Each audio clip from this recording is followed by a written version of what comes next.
കുഞ്ഞുങ്ങൾക്ക് സുരക്ഷിതവും സമാധാനപൂർണവുമായൊരു ജീവിതം സമ്മാനിക്കുക എന്നത് ഉത്തരവാദിത്വമുള്ളൊരു ഭരണ സംവിധാനത്തിന്റെ കടമയാണ്. എല്ലാവരെയും പരിഗണിക്കുകയെന്ന ഇടതു സർക്കാരിന്റെ നയത്തിന്റെ ഭാഗമാണ് ഹൃദയം പദ്ധതി.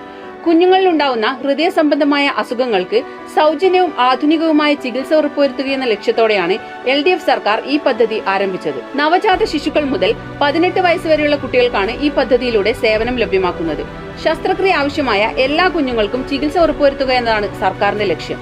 അതോടൊപ്പം സർക്കാർ ആശുപത്രികളിൽ പ്രസവിക്കുന്ന മുഴുവൻ കുഞ്ഞുങ്ങൾക്കും ഹൃദ്രോഗ പരിശോധന ഉറപ്പാക്കി വരുന്നു.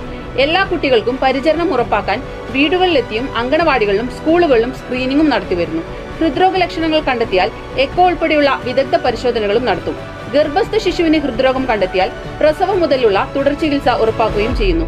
ശ്വാസവായു കിട്ടാതെ കുഞ്ഞുങ്ങൾ മരിച്ചു വീഴുന്ന ഇന്ത്യയിൽ മുടങ്ങാതെ നടപ്പിലാക്കുന്ന ഹൃദയം പദ്ധതി രാജ്യത്തിന് ഇടതുപക്ഷം കാട്ടിക്കൊടുക്കുന്ന മാതൃകയാണ്. ആരോഗ്യ മേഖലയിലെ വികസനങ്ങളുടെ